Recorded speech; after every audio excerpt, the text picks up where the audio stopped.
भारत में कोरोना संक्रमितों का आंकड़ा 2,76,000 के पार पहुंच गया है। रोज की तरह ही मंगलवार से बुधवार सुबह तक 10,000 नए मरीज फिर मिले।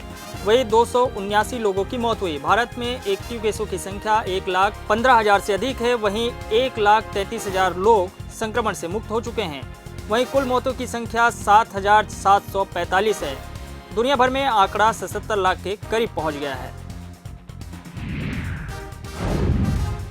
तमिलनाडु में डीएमके विधायक अंबा जयगन की कोरोना से मौत हो गई है। अंबा जयगन की रिपोर्ट पॉजिटिव आने के बाद उन्हें अस्पताल में भर्ती कराया गया था, लेकिन वे रिकवर नहीं कर पाए और आज उनकी इलाज के दौरान मौत हो गई। विधायक अंबा जयगन की मौत पर डीएमके प्रमुख एमके स्टालिन ने गहरा शोक प्रकट किया है।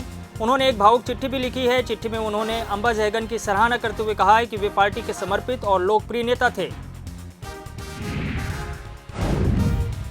दिल्ली की जामा मस्जिद के शाही इमाम अहमद बुखारी के पीआरओ की कोरोना वायरस से मौत हो गई है। बुखारी के पीआरओ अमानतुल्ला बीती रात कोरोना से जंग हार गए। उन्हें दिल्ली के सफदरगंज अस्पताल में भर्ती कराया गया था। शाही इमाम सैयद अहमद बुखारी के करीबी अमानतुल्ला के अंदर पिछले हफ्ते कोरोना वायरस के लक्षण पाए गए थे। इसके बाद अमानतुल्ला को दिल्ली के सफदरगंज अस्पताल में भर्ती कराया गया था, लेकिन वो कोरोना को नहीं हरा सके और मंगलवार देर रात उनकी मौत हो गई।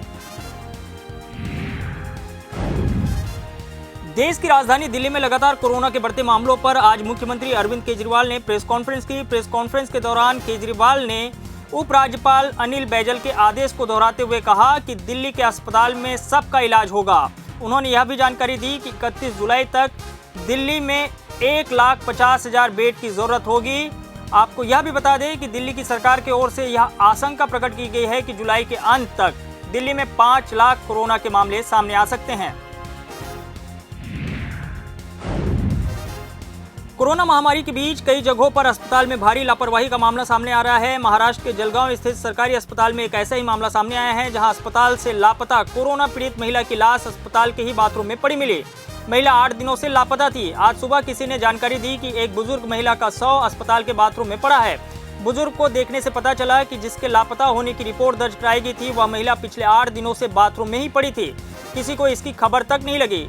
अब इस मामले में जिलाधिकारी अविशान डांगे ने कहा है कि अस्पताल प्रशासन की बड़ी लापरवाही है। इस मामले में कठोर कार्रवाई की जाएगी। छत्तीसगढ़ में कोरोना संक्रमण को लेकर के सरकार की चिंता बढ़ती जा रही है। टेंशन इसलिए है क्योंकि अब राज्य में आंकड़ा 1200 के पार पहुंच गया है। हर दिन अब प्रदेश में 100 से अधिक नए मामले सामने आ रहे हैं। लिहाजा अब कोरोना के अस्थायी अस्पताल के लिए सरकार ने इंडोर स्टेडियम का भी उपयोग कर रही है। राजधानी रायपुर में इंडोर स्टेडियम को अस्थायी अस्पताल में तब्दील कर दिया गया है। 230 बेड की इस अस्थायी अस्पताल में करीब 30 लाख रुपए खर्च किया जा रहा है। इसी तरह से कुछ अन्य जगहों पर भी इंडोर स्टेडियमों का उपयोग किया जा सकता है।